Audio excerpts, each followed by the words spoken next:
Hello, and welcome to Sobercast, where we provide AA speaker meetings and workshops in podcast format.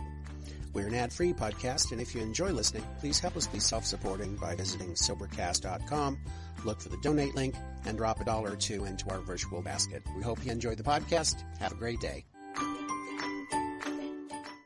Hi, y'all. I'm Katie from Austin, Texas, alcoholic. My God, the great state of Texas. One tip. Texas is not the South. Strong misunderstanding. See, the South is east of Texas. Texas is just Texas. I am proud of my state. I hope you're proud of your state. See? Don't be giving me a hard time about me loving my state. I've been sober since October 28th of 1984, and for that is just a true blessing, I'm telling you, yeah. I'd be happy to take that. I'm 29 years sober, and I got sober when I was 26 years old, and I got to tell you, I didn't come in when I was 16. Not that there's anything against that. There was just no stopping me, but I got sober at 26, and I've been sober almost 30 years, and I think I look pretty doggone good, It's amazing what happens when you quit putting poison in your body. And you take an entirely different angle at life. And so life has been, I love what Matthew said, he said butterflies are not going to fly out of your butt. What a beautiful way to put it, Only we could appreciate that. And that's absolutely right. I don't know where the delusion came in that made me believe that if I got sober, life was going to be great. It's a delusion. Nobody told me that. I just believed it. And when stuff came at me, I couldn't figure out why that was happening to me. Doesn't look like that's happening to Mary. Doesn't look like that's happening to Jane. And it's so interesting. And as you hear the stories of all the speakers, you're going to get a completely different perspective of how life rolls out for everybody. Some people actually come into Alcoholics Anonymous and have very little tragedy ever happen to them. And some of us have more tragedy than we need. And so I'm very grateful for the committee for putting this together. Oh, my God, Zan and Harlan. Do you love them? Oh, I'll tell you. It takes a couple of people in Alcoholics Anonymous to pull this kind of stuff off. Now, they get a lot of help, don't get me wrong. But there's ringleaders in Alcoholics Anonymous, and I am grateful for them. You bet. Let's hear it for every ringleader. If you sponsor half the country, you'll find out that there's a lot of people who will say, I'm moving to such and such, and they don't have any good meetings there. And to me, I'm like, well, then start one. Build the fellowship you crave. If you're not digging what you're seeing, go build the fellowship you crave. Take that responsibility. Absolutely. And it's really amazing because, when I talked with Zan and Harlan, I immediately knew that they were Charlie and Katie. And one of the things is Charlie was always the camp coordinator in Alcoholics Anonymous. I mean, when I was 26, he was 28, my husband was 30. We were young people in Alcoholics Anonymous. Yeah. We are now the old timers, but I think we're making it look pretty good. Right, Eileen? By God.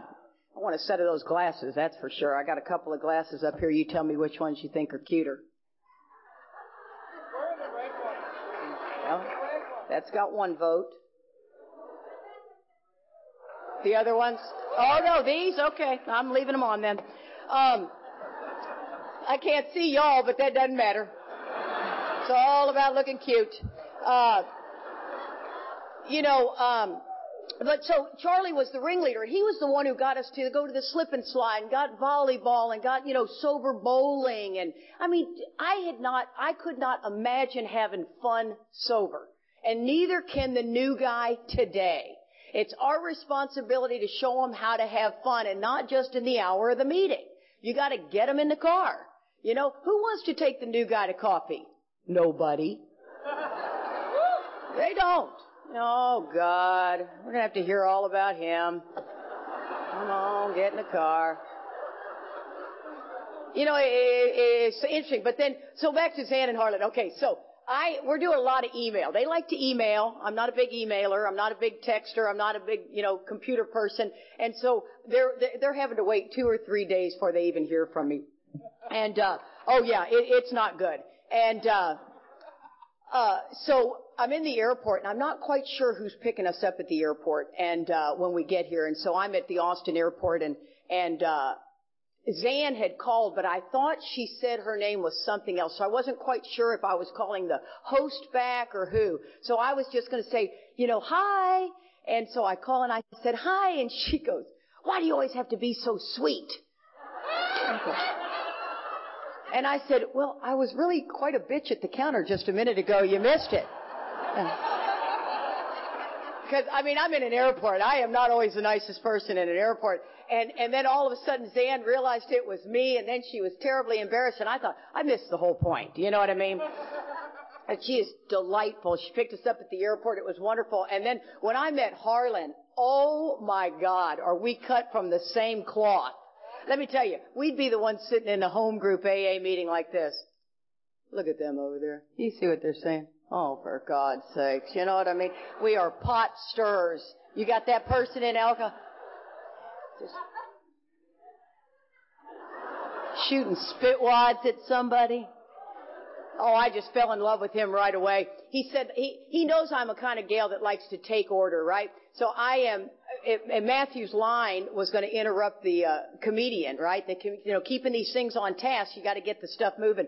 And Harlan said, I need to get this receiving line out of here. I said, well, get him over there. And he looks at me and he goes, can you do that? And I went, yes, I can. Oh, my God. I love it. It's like, everybody follow me. Keep walking, keep walking, keep walking. Right through here, everybody. Just head on down there. Yeah, just keep walking. No stopping, no questions. Just move. Move, move, move, move, move. Some little gal, she may be in here. She goes, what are they all doing? I said, it's a receiving line. She goes, for what? I said, to thank the speaker. And she goes, oh. I said, you need to stand in that line and thank that speaker. By golly. I don't know if she did it. She's in here right now. I know she is going, oh, God. I remember what you look like. See, I'm a take charge kind of gal. It's in my DNA. And then I suffer from alcoholism, so I am an extreme example of self-will run riot. Though she usually doesn't think so. It was interesting. We were speaking with Sandy Beach, one of my big heroes, and God, I love Sandy Beach so much. And we're speaking with him in Midland, Texas, of all places. And I don't know if you've ever been there, but it's ugly. And I don't know why anybody would want to live in Midland, Texas, but we're sitting there, and Gary Cluckstall's speaking, right? Former trustee, love Gary Cluckstall. Looks like a big old gorilla up here. And Sandy goes, oh, Katie, I'm not feeling very good. And I said, Sandy, are you okay? And he's all white, and he takes 3 breaths and then just kind of collapses on me. And I thought, oh, my God, Sandy Beach just died right on me. That was my first thought is, oh, my God. And I look at a guy, and I go, call 911. And then I look at Charlie, and I go, get somebody. And Charlie gets up. We're trying not to cause any ruckus, and then all of a sudden we clearly see we got to lay Sandy down. He's still alive. Gary stops talking, and the room is just quiet. And we lay Sandy down, and in comes, now we are in Midland, Texas. In comes this 21-year-old EMT. I'm not liking what I'm seeing. You know what I mean? He's got no gurney, and I'm a take charge kind of gal. And he comes in, I'm thinking, oh, that's not good at all. And he looks at Sandy, starts asking him some questions. Sandy's kind of, a little coherent. And the guy decides to sit him up, the EMT. And I leaned forward. I got my little speaker ribbon on. Leaned forward. I said, oh, that's not a good idea. And he goes, see, he has no idea the trouble he's in right now. That is not a good, a hand in my face is fighting words. You know what I mean? And I thought, you know what, Katie, I had a moment of clarity where it was like, you got your speaker ribbon on, you better behave. Just behave. Just step back. So I stepped back, and all of a sudden he set Sandy up, and Sandy started shaking, and he set him back down.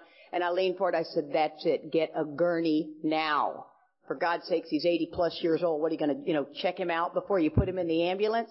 So we get ready to he goes, I get the gurney, gets the gurney, gets ready to put him in the ambulance, and I'm going to step up in the ambulance with him, right? I am on my way to the hospital. And he just stops me like this. He goes, ma'am, you can't go back there. And I said, I'm going to the hospital. And he says, only family. And I said, I am his girlfriend. And I swear this 21-year-old kid goes like this. Really?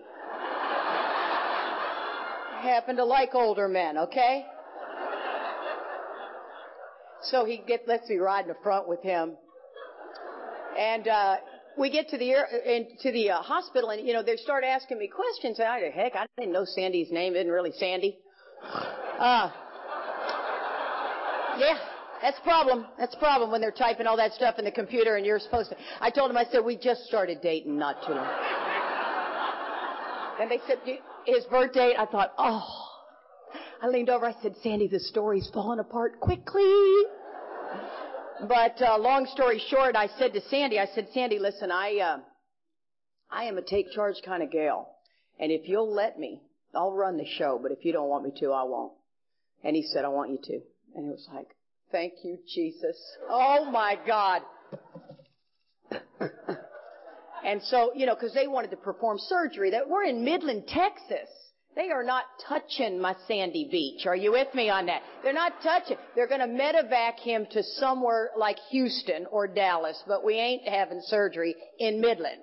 And in walks an Asian doctor. Nothing against him being Asian. It was a little awkward in Midland, Texas, to have an Asian walk in. So long story short, the doctor was giving me nothing. I was trying to get Sandy's cardiologist on the phone, blah, blah, blah, blah, blah. But the truth of the matter is I went out there and a nurse really took a liking to me. And we have a way with people. Harlan just said it about the fire marshal. You know, you guys were able with the fire marshal to stay here. And we do that. It's not always good, but we do it. And so I started rubbing her shoulder, and I said, I need for you to look into his records. And she goes, oh, ma'am, I can't do that. I said, I know.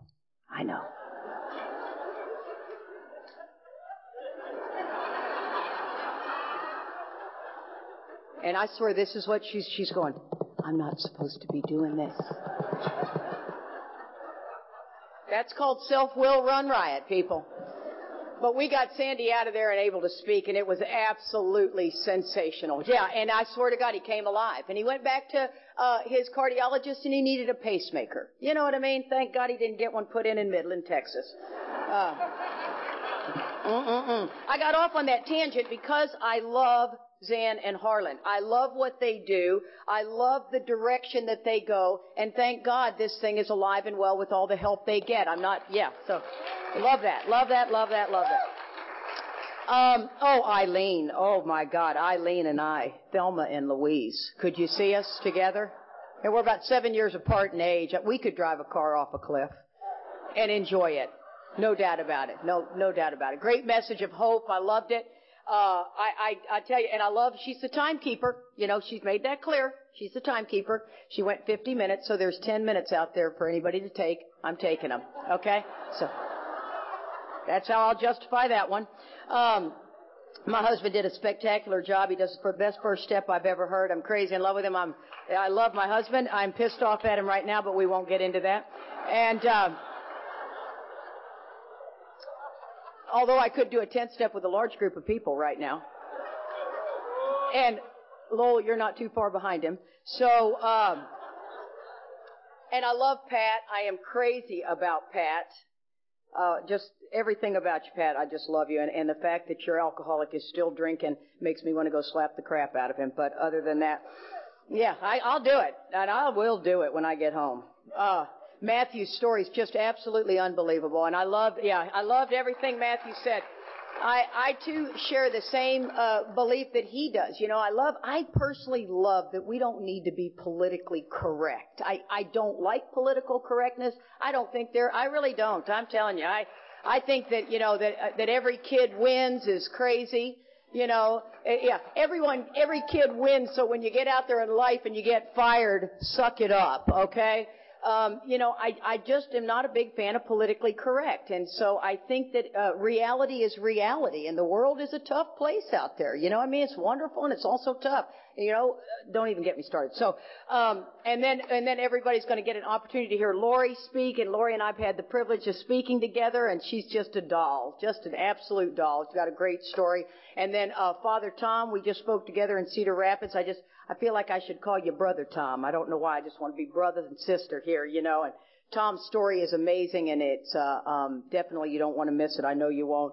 And then Rich and Lauren, I just am crazy about Rich and Lauren. I swear, we just spent time in Puerto Vallarta together, and they are wonderful, wonderful people. And Rich speaks on Sunday, and they're expecting a baby in July, and I just can't wait.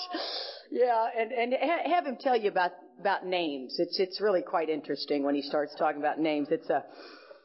Well, you're going to have to you'll figure out based on your name where you're going in life. So if you're ever wondering where you're going in life, just ask Rich. He'll fill you in on names. So let me get started. I got sober October 28th of 1984. My home group is the primary purpose group. We study the big book line by line, as Charlie said, and there was a time in my life that would not have interested me at all. The big book, I wasn't ever against the big book. I wasn't ever one of those people where I went, oh, there's a big book thumper. And I'm not really quite sure what that term means. I guess it's got something to do with a Bible thumper or whatever. But the truth of the matter is I just felt that the big book of Alcoholics Anonymous was a little elementary. I just thought it was about drinking. It needed to be updated. I mean, come on. World War I. He saw some sort of tombstone that said, oneth by air, twoeth by water. You're like, whatever. And the jaywalker, really? And that's about it. I mean, when you do a pass through the book, I just found no interest in it at all. And today I can tell you guys that's not at all where I'm coming from. And I'm not here to ever say anyone's doing it right, wrong, or indifferent. You will hear my story, and my story will share my experience of how I did do many things in Alcoholics Anonymous incorrect. Some people say there are no mistakes. Bullshit. Oh yeah, there's a lot of people out there that have been hurt by my mistakes. I'm sure that they would see that a little differently. And so yes, there are a lot of mistakes I think people can make. And I think too it's very challenging because when you share a message, this is my opinion, and God knows we all have plenty of them behind the podium. We just have figured out how to dress them up nicely. My opinion is wherever you are is where you are.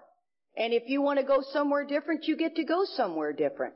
And if you like where you are, you stay where you are. It's all that. It's all about me seeing what's available for me.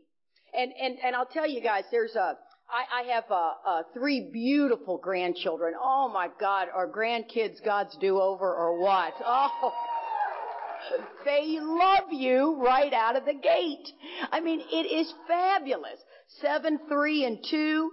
And my 7-year-old just thinks I hung the moon. I mean, he's a little boy and he just glitters when I come around, and when I get to keep him, he's so funny. He'll say, Graham, can I have a popsicle before dinner? I'm like, have 3. Jeez, run with the scissors. I don't care. Watch SpongeBob all day. Whatever a SpongeBob is, the book says something fabulous. It says the most satisfying years of our existence lie ahead. I hope your life is a parade. I hope you can look the world in the eye. I hope you can have a conversation with any human being out there. See, one of the things that I know about that statement today is I always thought that the most satisfying years of my existence lied ahead, which meant once I got that job, once the mortgage was paid for, once I landed the guy, once I got this kid out of trouble, then it'll be good. And see, there is that delusion that I made up on my own old ideas that if I got sober, life got great. No, it doesn't. No, as a matter of fact, life is life. Life comes at you. Tragic things happen. Sometimes not so tragic. Sometimes it can be something as simple as an email that somebody sends you, and they say some lovely things about you and then slap you at the last 2 lines. Pop. And the next thing you know, all day long, you're just thinking of those 2 lines. See, that's the bondage of self today. And that's what I understand. The 12 steps are just trying to keep me unblocked. See, I get blocked very easily, and I don't even know I'm blocked till everybody bugs me. You look at me, what are you looking at? See, I look at the bank account, not enough money. Look at my body, don't like the way it looks. Got a sponsee calling, don't want to talk to her. Pain in the ass. See, and I don't know that's happening. I just think I'm having a bad day. Book says I'm restless, irritable, and discontent. It actually says I'm maladjusted to life, full flight from reality, cannot differentiate the true from the false. That's a problem. And that's not just drinking. See, I always thought everything in the book was about me drinking. So once I got sober, I believed that I didn't have those problems anymore. I believed I wasn't selfish and self-centered anymore. I mean, I'm a little bit egocentric. We have different words for it, but selfish and self-centered, no, I'm not stingy and conceited. I was voted most likable 4 years in a row in high school. How could I be selfish and self-centered? Do you have any idea how hard that was, by the way? There was a lot of sucking up I had to do, man. And, but you know, it's interesting because one of the things that I can tell you is I missed it. I missed it, completely missed it. And my life was doggone good. It was very good for many, many years. And here's what's tricky is I thought, I do the line, that, Charlie stole from me. On page 29 where it says each individual in his personal stories describes in his own language from his own point of view the way he established his relationship with God. I don't spend much time at all in my drinking. And the only reason I don't is because I just don't want to. If you want to know the truth, I just don't want to spend time in my drinking. I've got 29 years sober that I think is much more fascinating than my drinking. That was really difficult. My drinking is when I start, I can't stop, and I can't stop starting. It really narrows it down that quickly. And I had a beautiful 5-year-old daughter that I drug through hell. I know incomprehensible demoralization. Put that kid in places she had no business being in. I knew that was wrong. And I had to go get a lot of alcohol to just numb that pain of seeing those little eyes looking at me. It was terrible. Anybody that has kids knows it. Having children, I tell you, having kids and being alcoholic is terrible, isn't it? You know, they like to get up early. And they like to eat a lot. And they talk all the time. And that sweet little girl is turning 35 today. Isn't that something? Yeah. It's pretty doggone cool. She is, she's delightful. She is an untreated al-anon. I will say that. She's untreated al-anon, and she worries about everything. It breaks my heart. And if she doesn't have something to worry about, she'll ask you, and then she'll worry for you, about whatever you need. And the disease of alcoholism runs deep in the family, runs very, very deep. I know we laugh, but it's pretty painful sometimes to watch. But I can tell you something here, guys, that I understand today that every answer to every problem I have is in the big book of Alcoholics Anonymous. Doesn't matter if you believe that or not. I believe that 100%. And Mark used to say, how do you know what you don't know? And that's not that I've done it all and I know. It's the fact that I've got the experience to say that's absolutely true. And that's the part that blows me away. My ego won't let any of that come in.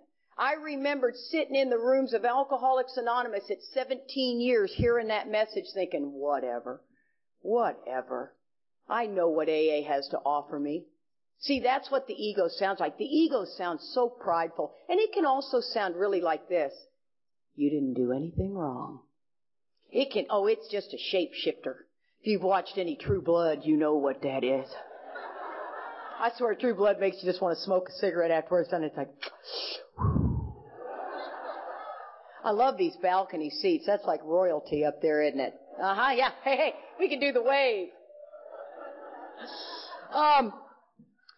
So these are the three things. When I find my way into Alcoholics Anonymous, I chase a boy into the rooms of Alcoholics Anonymous. He had 6 years sober. I didn't even know what that word meant. I chased him into the rooms of Alcoholics Anonymous. I knew I had a problem long before I ever came into AA. I probably would not have made my way into AA for another 5 to 10 years. Probably what would have gotten my attention is if Child Protective Services had taken my daughter. That would have gotten my attention, and I would have come into AA. And I can tell you, the kind of gal I am, I'd have gotten myself knee deep with you boys. I know that. I'm the kind of gal who, when you take away the drink, my sex powers rise up. And I loved it. Pat used it. Eileen used it. What we do as women, guys, is we're not necessarily going out there to get laid. We're just going out there to use our sex powers to borrow your pickup truck so you'll help me move. I need some manual labor. You know what I mean? And I can get it going on. Remember, I was voted most likable. You can just love me and you can have all the hopes in the world that we're going to roll into hay. Ain't happening. And so that's kind of what we have a tendency to do. We women lean on our sex powers. Unfortunately, I think we're running the show. But, and I believe that. I sponsor enough women to always bring it back to your sex powers. And, but that one always gets me in trouble. So that's my bandwagon on that. So I chased a boy into the rooms of Alcoholics Anonymous, and oh my God, the laughter in here. Wow! It was the first time I realized I hadn't laughed in a long, long time. That's pretty painful. And I'll tell you what, there's people in this room that aren't laughing today. That's the best thing in the world you could do at an AA meeting. The next AA meeting you're at, when everybody's laughing, you look around for the guy that's not laughing. That's the guy that needs your help. That's my primary purpose right there. See, I have a tendency to forget that when everything's just, And so I'm just loving the laughter. I'm loving this guy. We're going to clearly get married. He's 6 years sober. I'm 10 minutes sober. A match made in heaven. Thank God nobody was the arbiter of my sex life. Thank God nobody was telling me to wait a year before I got into a relationship, wherever that came from. Whoever has done that, really? I haven't met him yet. To me, I think if you wait a year before you get into a relationship, what that makes you is horny. Yeah. Horny, and you'll pick the next person. I'll take you. I always tell my girls, how about you just go have a cup of coffee? I got no problem with you dating at 30 days sober. I really don't. Just go have a cup of coffee. Am I going to really ask a sponsee to do something that I couldn't have done? It's a little thoughtless, don't you think? It's a little ridiculous, actually. So I just say, just try not to roll in the hay. Can we do that? Or neck. I love that when you said neck. Oh, God. I told Charlie one time, I said, you know what? Let's just make out in public right here. Just blah, blah, blah, blah, blah, blah.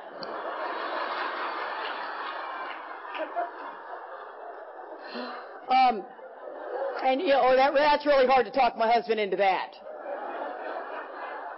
But, oh my God, I just fell in love with the fellowship and everything. I was one of the lucky ones. There's people who come into AA and hate it right away. I loved it. I loved everything about it. And so Joe kept saying, oh, Katie, this is all wrong. This is all wrong. I've got time and you don't have time and it's just wrong and this is me. No. Come to the light. What is it on Oh Brother, Where Art Thou, the sirens, ooh. And you boys are so easy. Oh my God. Oh, you're just like catching a fish. You feel the tug and you just real slow. And then when you got the hook, you just go, whoa. Got him. And, I swear. But, and so Joe kept saying, Katie, this is all wrong. No, it's not. Long story short, we were married for 20 years. Isn't that wonderful? Yeah. Thank God nobody was the arbiter of my sex life. And we had what I would consider a pretty amazing life. He taught me everything about Alcoholics Anonymous. And wait till you hear this. Some people would say this was wrong. Well, it wasn't. It worked great. I sat at his feet while he read me the big book in the chair. And he read me the big book, and he taught me about alcoholism. He taught me about integrity, dignity, honor, respect. I had a female sponsor. I mean, don't get me wrong, but I mean, he just fed me and fed me and fed me. And I remember when I had about 10 years sober, he said, and he always had 6 years more than me. I got sober on his sobriety date. It was very special. And he said to me, he goes, "You've passed me up." And he said that with sincerity. And I thought, I know. Let's just have a moment with that one. But here's the tricky thing. This is what happened. I thought AA was about drinking. And that when the obsession to drink left me, which was about 90 days, I really believe if you're going to have the educational variety of a spiritual awakening, the obsession will leave you in about 90 days. That's been my experience. That's, my observation of sponsoring a lot of people. If I get you into the work quickly, the obsession will leave in about 90 days. And what happens after that, I believe, is that we begin to manage our lives. Because we don't know what self-will is. We really, really don't. I came into Alcoholics Anonymous absolutely driven. As a child, I was driven. I did not like the way I felt from the minute I knew a feeling. I loved Vicks Formula 44. How many of y'all remember that black licorice? I mean, I was a sick kid anyway with the croup, and I had a bottle of that stuff, forget the spoon. I still drink cough medicine out of the bottle. And, I just taken a hit off that Vicks Formula 44. And here's another thing. At 8 years old, I loved hyperventilating. I don't know if you guys had it. We found it. Man, you wrap a towel up, you get your sister, and you strangle each other till you pass out. And it was heaven.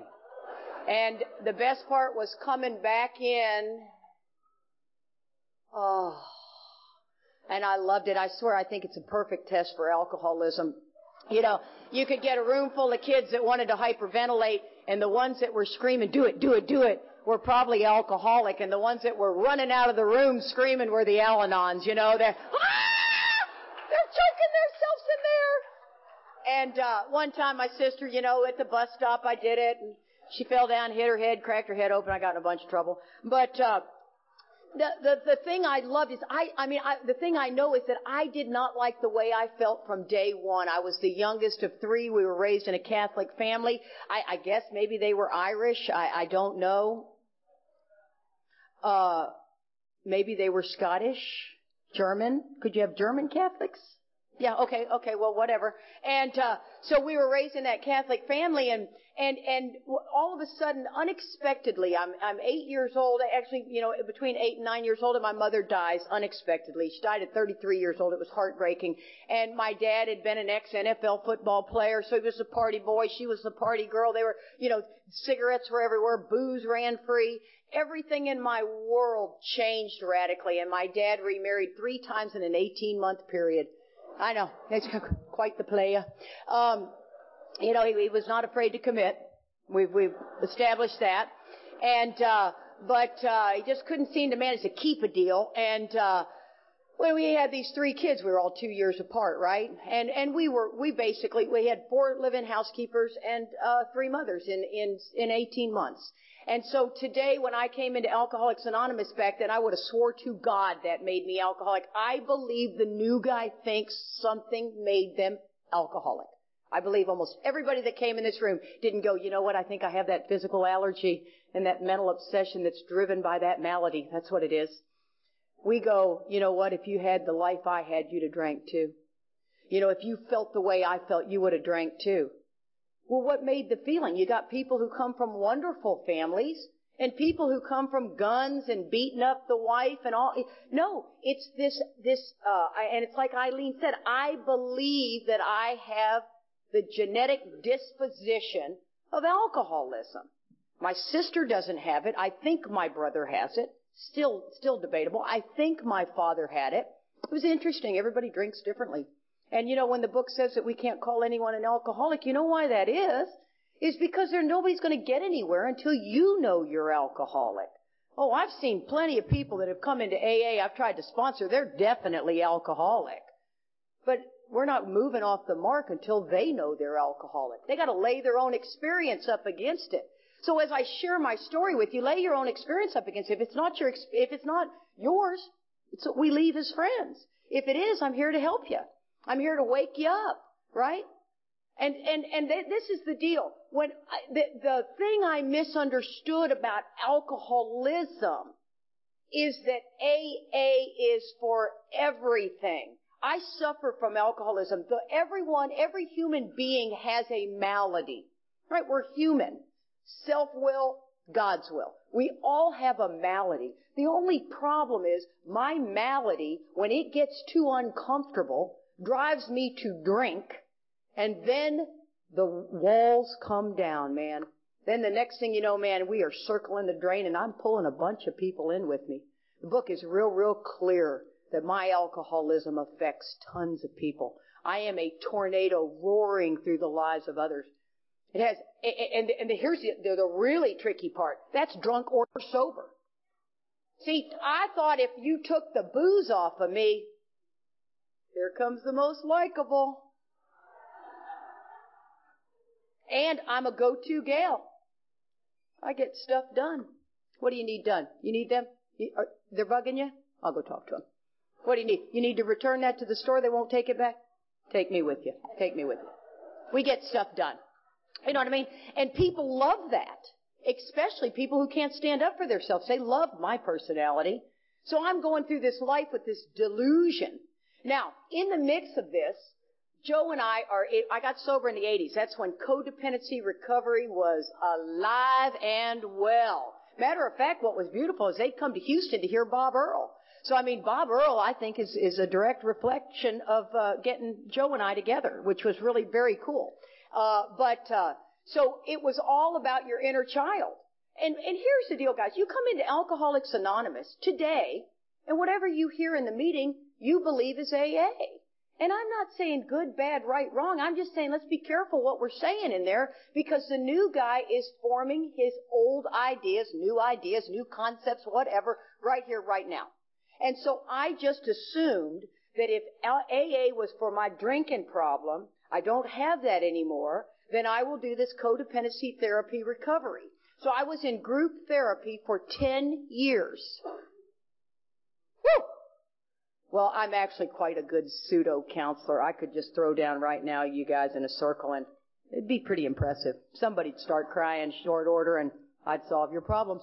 But here's the deal about that. Now, I'm not knocking counseling. Matter of fact, I see counseling as a privilege. I think anybody getting married or getting together in Alcoholics Anonymous should go to counseling. Trust me, you need to learn to communicate.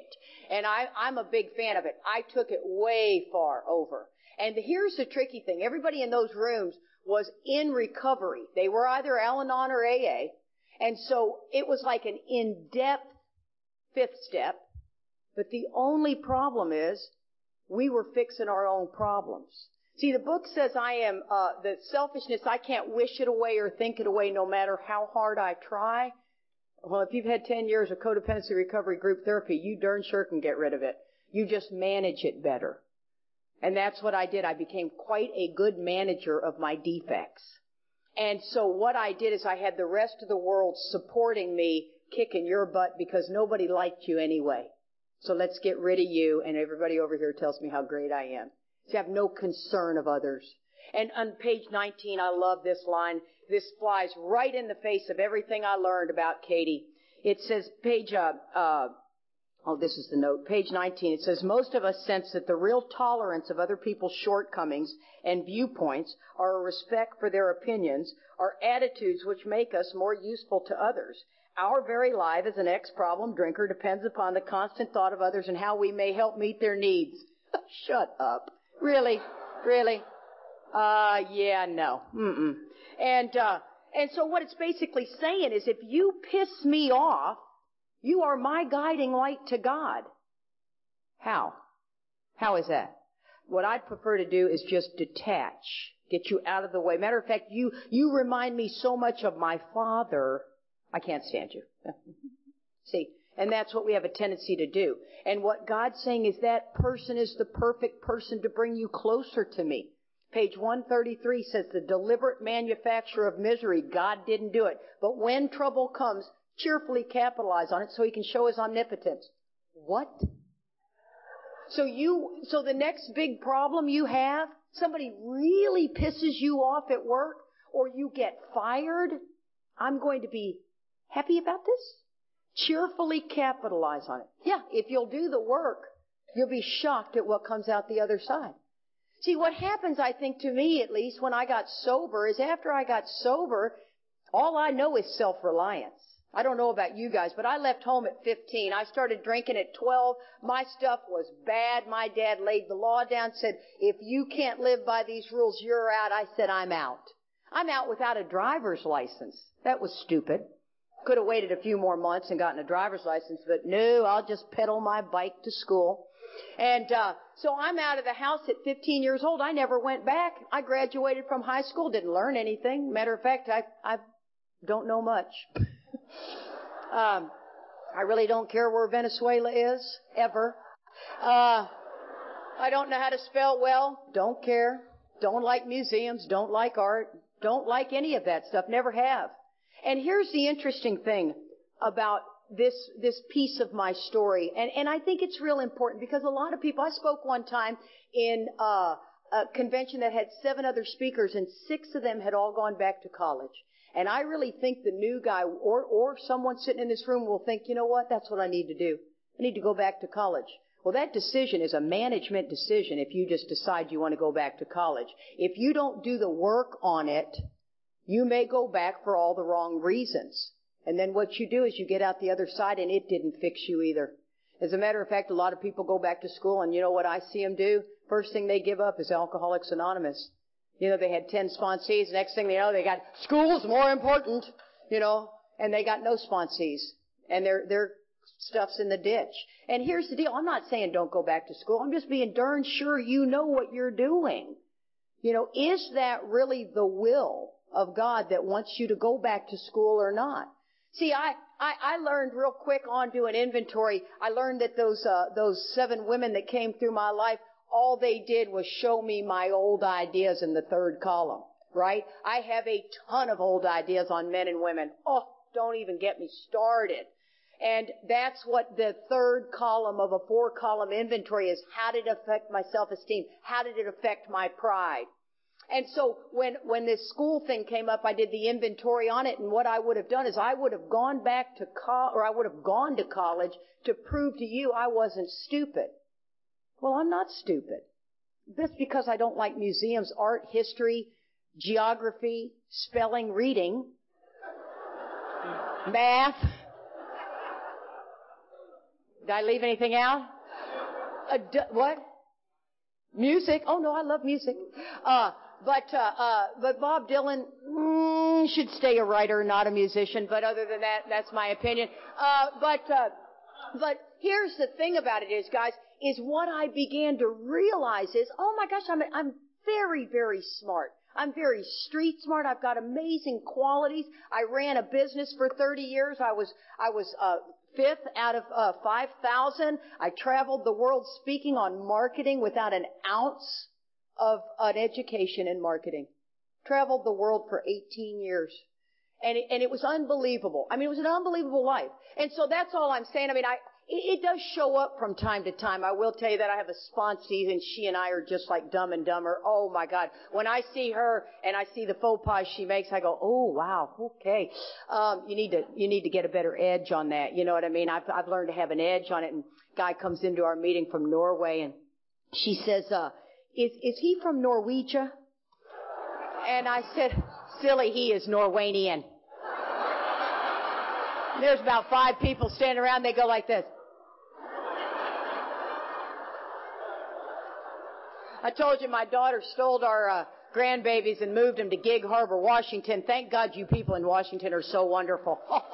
Yeah, I'm telling you, the folks in Washington are unbelievable. They're like Texans. So I love you. You're very, very kind. That's not always true. You can go to a lot of states and people in the grocery store line won't talk to you. And you start talking, they look at you like, and if you touch them, oh. But in Washington, you're just so friendly. I'm not kidding. I was very excited. I told April, I said, okay, I'll be okay with this. But she steals our kids, moves to Gig Harbor, Washington, right? But we're sitting there, and we're overlooking the Puget Sound, right? And I'm thinking, oh, my God, this is spectacular. And I said, honey, you know, I'm kind of tired. I go, is it the altitude? And she looks at me and she goes, Mother, this is sea level.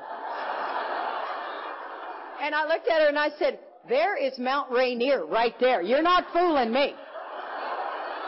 She says, you have to be on Mount Rainier. And I swear to God, at that moment I went, oh, okay. I swear, this was me in the 6th grade. So, what do you think they're doing in math right now? I don't care. I mean, and I moved, I marry into a family of educators. You educators think that you can transform me. You can't. And so Charlie's whole family, you know, their highlight of their day is to go see an art museum or something. Monet, Mozart, whoever, you know what I mean? And Charlie, I'll ask him, I'll say, honey, how do you spell? And he'll say, let's sound it out.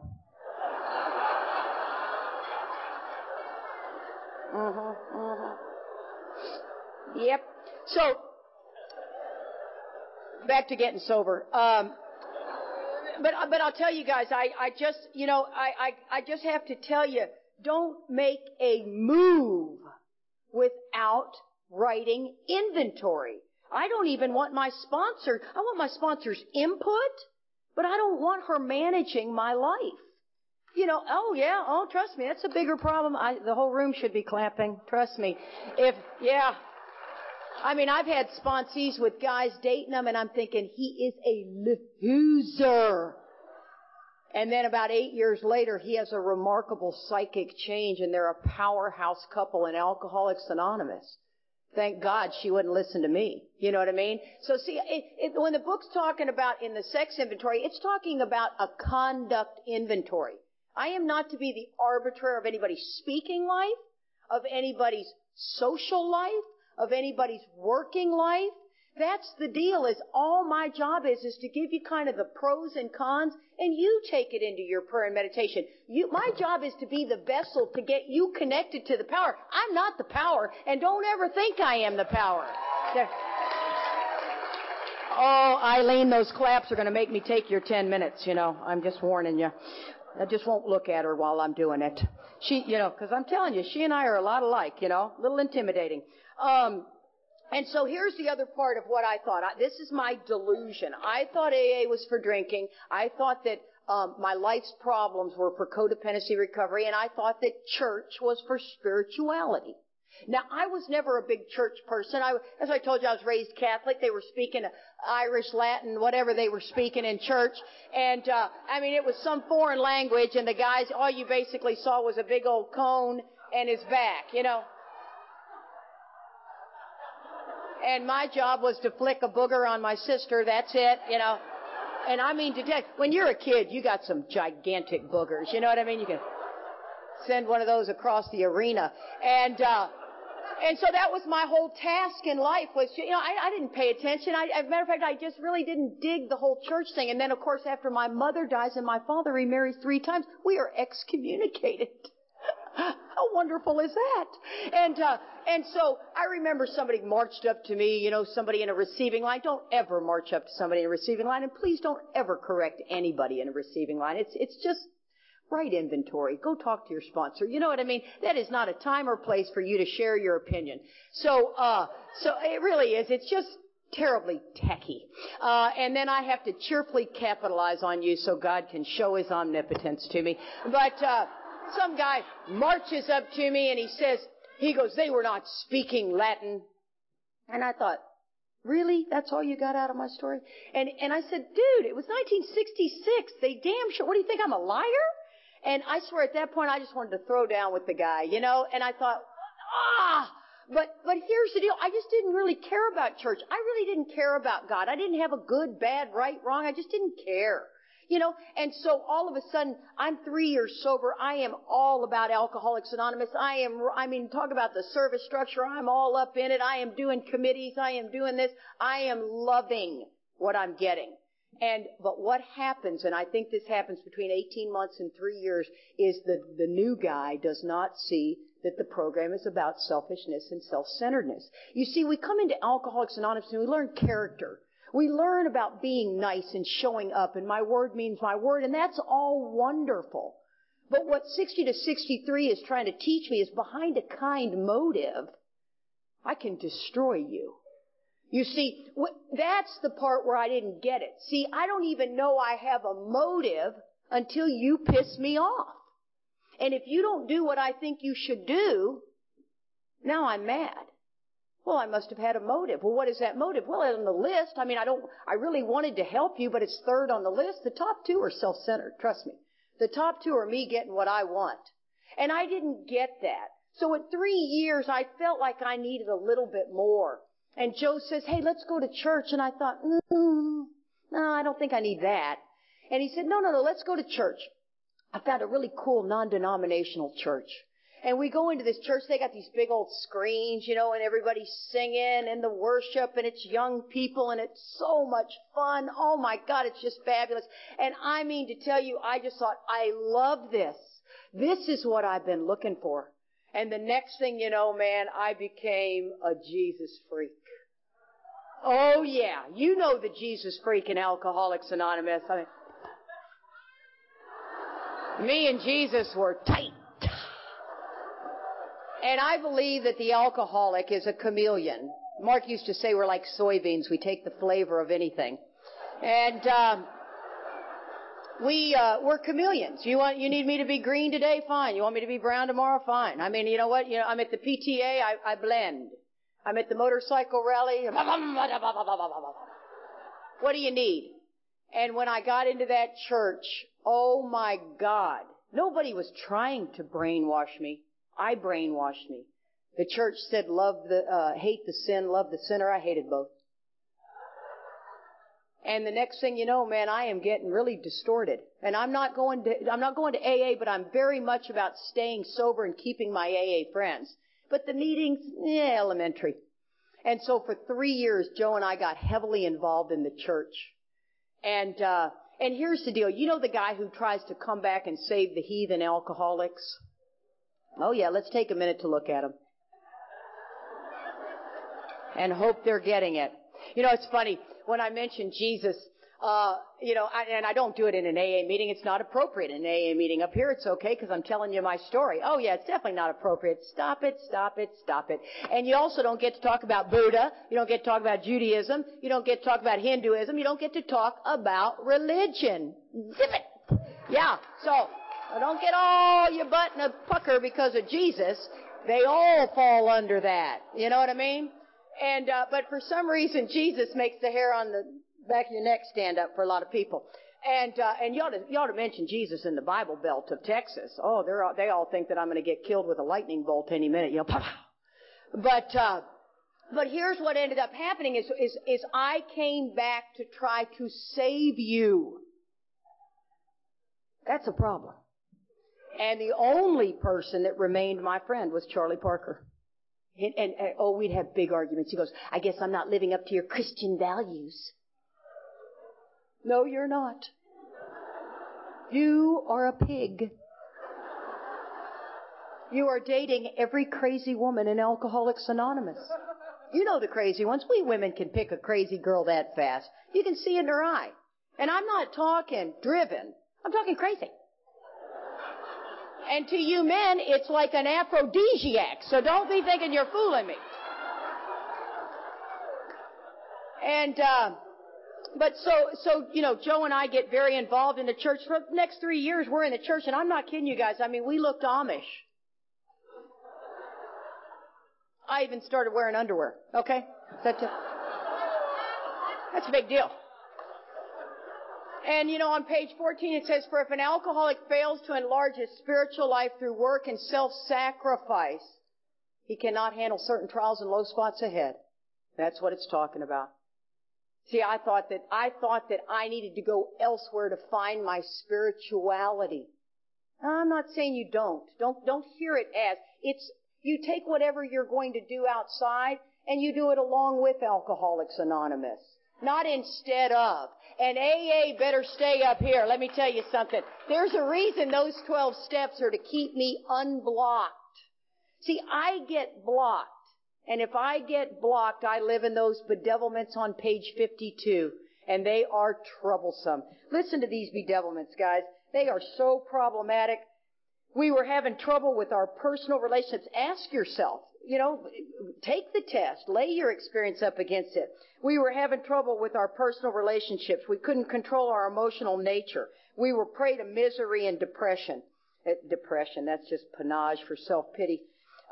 We couldn't make a living. We had a feeling of uselessness. We were full of fear. New word is anxiety. We were unhappy. We couldn't seem to be of real help to others. Well, let me tell you something. Those bedevilments are what keep me in the work. The alcohol doesn't keep me in the work. Some of you it may. But I'm not afraid of the alcohol. I'm afraid of living in the bedevilments. And then let me tell you something. By the time I pick up the drink, the alcohol is the solution. See, and that's where I got all mixed up. And here's the other deal. Well, y'all are just a clapping group of people. Almost feels like a pulpit up here. But here's the deal. What happened is now I'm 6 years sober. Joe's 12 years sober. He says, my God, I'm not doing well. I said, I'm not doing well. I said, what are we going to do? He goes, let's go back to meetings. We marched down to that noon meeting and there we walked in. And let me tell you something. You guys, you're my people. You will always be my people. You are my tribe. See, you're the group of people that gets me. The rest of the world, here's a little tip to go out of here with. Next time you're at work or you're in the grocery store and you're talking to somebody, look for this expression.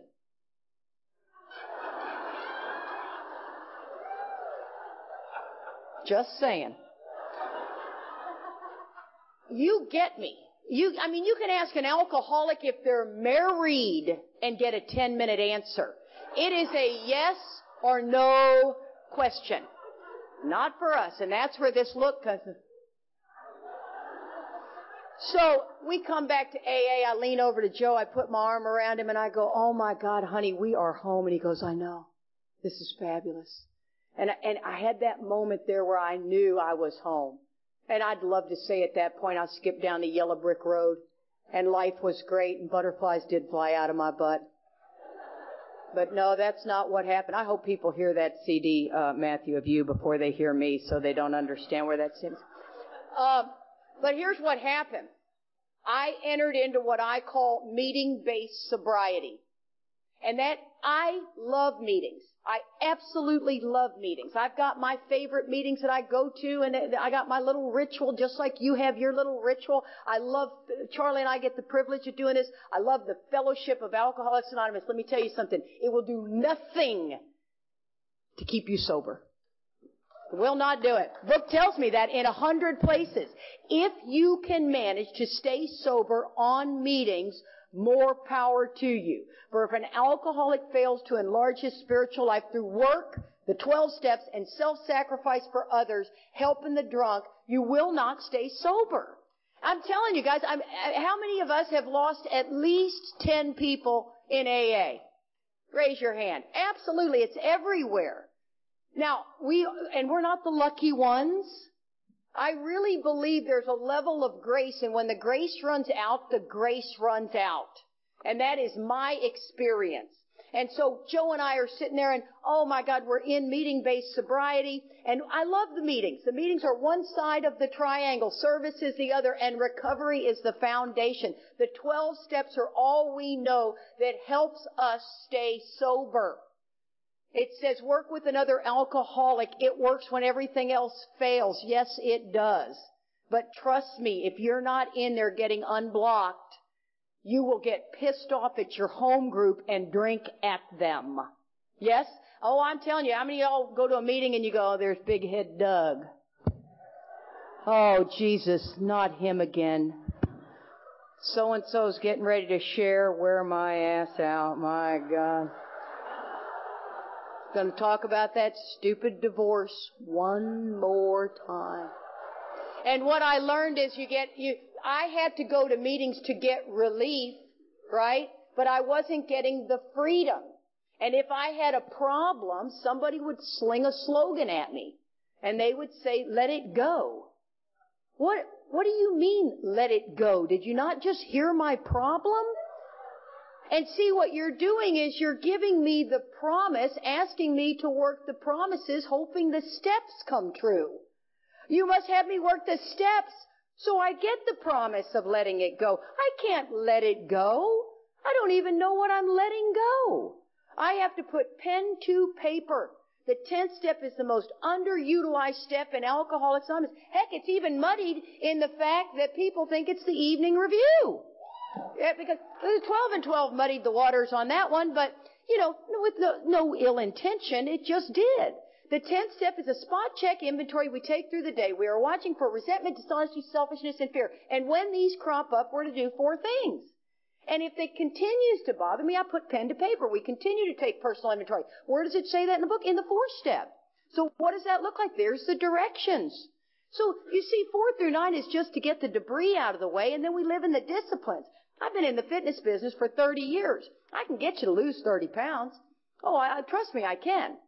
And if all of a sudden after you lose 30 pounds, you start eating donuts and drinking sodas every day, in short order, you're putting that 30 pounds back on because you didn't live in the disciplines of keeping it off. It's the same with us. And so Joe and I are just tooling along. There's no 10 steps. There's no evening review, whatever that is. Prayer and meditation is like what Charlie said, reading the 24-hour book, and off my list. I've done probably 15 amends because I'm sure I haven't hurt that many people. I am most likable. And, so we're tooling along, and then all of a sudden, oh my God, about 10 years of this. Highs, lows, ups, downs, right? Thought, react, life. My husband gets very, very sick. Very sick.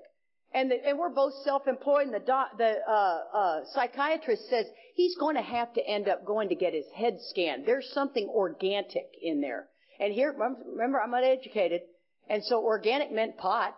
I thought, and the guy, what do you mean organic? He said something's growing in his head. He needs to have his head scanned.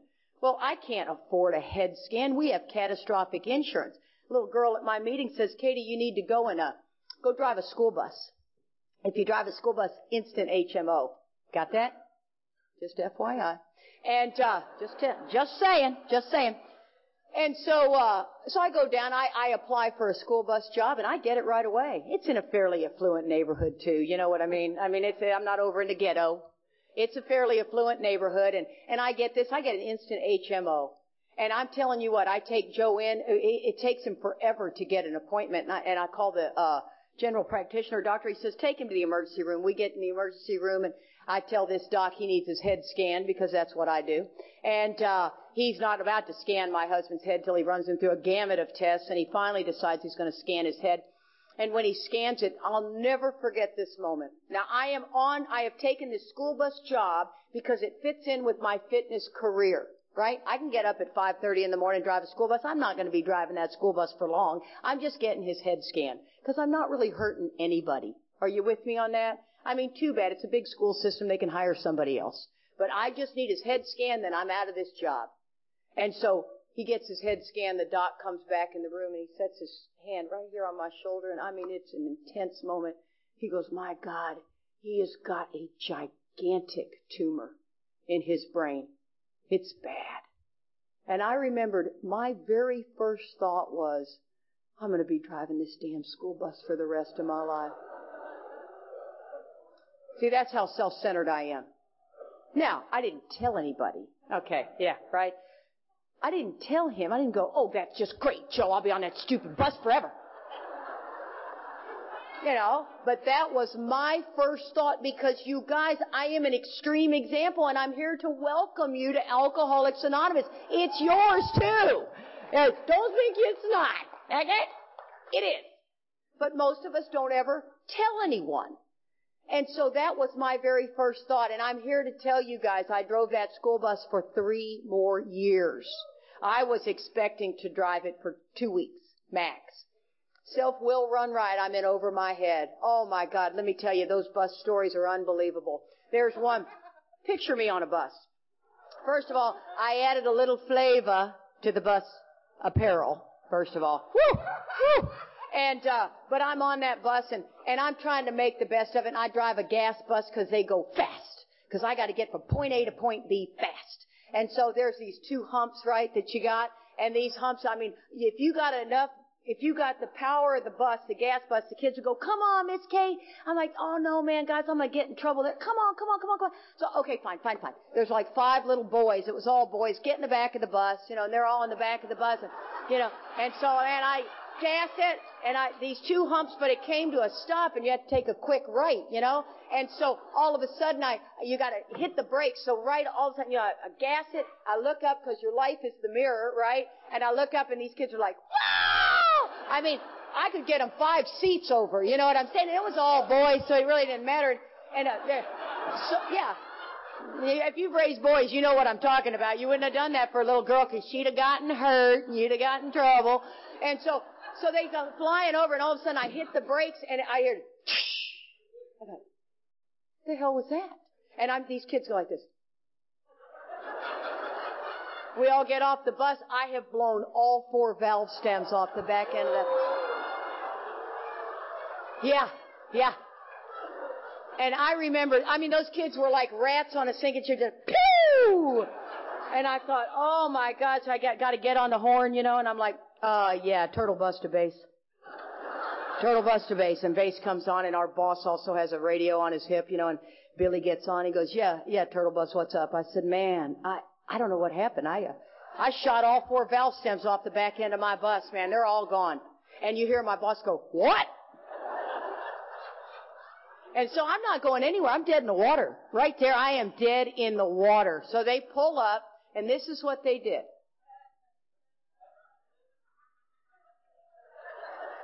You don't know what happened? I said, no, sir, I don't, because you see, you hurt, threaten, or interfere with me, I will lie right to your face.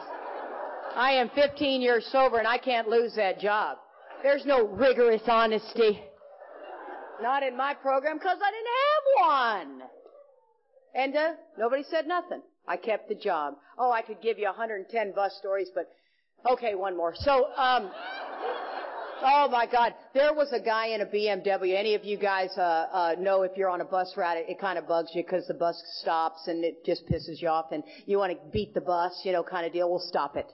And so this BMW would always come through the neighborhood, and he'd try to beat me before I got to the stop. So that meant he was driving over the speed limit. They're small children, and so he bugged me, and he had a lot of money, and I didn't, so I didn't like him. And so all of a sudden, I'd see him coming out of his driveway, and he'd try to beat me, and I would just kick that Reds right open. Just kick the door open, the Red goes, pow! And he would just, and he'd always look at me like, what is your problem? And I would do this. Who's got the power now, buddy? No bus stop, no nothing. Just me, and you can kiss my butt. How do you like that? Oh, God, it was terrible. Well, so here's the deal, guys. What ends up happening is my husband has brain surgery, and Matthew, God love you, Joe was sick for 6 years. With brain damage, and the person you love, when they have brain damage, you have got to keep a level of humor in that household. Period. If you've never done it, don't judge me. But I'm telling you what, that pencil, the Andy thing, is I live with that every day. And my husband had massive brain damage, but he didn't have physical. I was very fortunate. He did not have physical. He just had mental. And here's what happened, guys. This is the saddest part of the story. It was not cancer. It was benign, but it was brain damage. He's never going to work another day in his life. I had 3 blow-in-the-bag anxiety attacks. You know why? I was in untreated alcoholism, and you couldn't have told me that, period. What I had was a sick husband. This has got nothing to do with my alcoholism. Don't try to tell me it does. And I mean, I blew in that bag. And this is what worries me more than anything, is you could do something as simple as go in for a root canal, and they say you need Vicodin. And you go, I sure do. And you have no idea you're in untreated alcoholism, and that Vicodin treats the malady which triggers the allergy. And the next thing you know, you're off to the races and you're getting more dental work. You see what I'm saying? How many of you know people we've lost on pills? Hundreds. Because they're sitting in untreated alcoholism and don't know it. Well, the next thing you know, Joe and I are tooling along. He's going to live, but he absolutely has no safety net, nor do I. And he ends up dying of a heroin overdose. He goes back out at 23 years sober and dies of a heroin overdose. So when I talk about people sitting in the rooms with untreated alcoholism, it hits close to home. It was me and him. I was planning on how I could exit. I know those bedevilments. See, I didn't know the book. I didn't even know where my book was. I had no idea the solution was always right there. No idea. Mark Houston absolutely saved Charlie and I's lives. And I'm telling you, you guys, it is something that I would never, ever have known. I would never, ever have gotten that untreated alcoholism was Joe and I's problem. We were going to 5 meetings a week. We were all about staying sober, but we were not treating our alcoholism with the 12 steps. I mean, we get blocked so easily. I understand today, you know what the 10th step is about? The 10th step is about watching. It doesn't mean the whole world has to blow up before I do something. I'm just watching for these things. You know why? Because the ego of the alcoholic rebuilds at an astonishing rate. Astonishing. It was written by a doctor that was not one of us, not Silkworth, one of the other ones in the back. Titwell, whatever. Starts with a T. That's how I live my life. And, but I'm telling you guys, that I didn't even get it. So I get myself, I find this sponsor and she's in untreated alcoholism. And you know what? Here's the beauty. God takes up so much slack. When two people's hearts are in the right place, God takes up so much slack. And I'm telling her she knows all about Joe and it's been 18 months and I've lost him and I can't believe it and blah, blah, blah. And I'm dark. And she said, oh, honey, there's a fine line between sorrow and self-pity and you've slipped into it. You are in self-pity. And I was quite insulted, but I was willing to listen. And I'm telling you guys something. There is so much help out there. There's a couple of things I'm ending with. And I am about talking to middle management. I'm about talking to the guy that's got 3, 5, 10, 15, 20, 25 years. I can't even begin to tell you how many people that have asked me to take them through the work with 25 years sober. They are dying, and they are deathly afraid to say it because they shouldn't feel this way. Oh my gosh, it's okay. Don't dump. Yeah, absolutely. It's, and I'll tell you guys, I mean, I did it, I lived it, I know it. So I'm talking to middle management. If any of my experience helps anyone, remember, a moment of clarity is absolutely of no value if it is not followed by the action of you doing the work. So if you're not in the book, get in the book, and if you are, I'll happily see you on the firing lines. Thank you very much.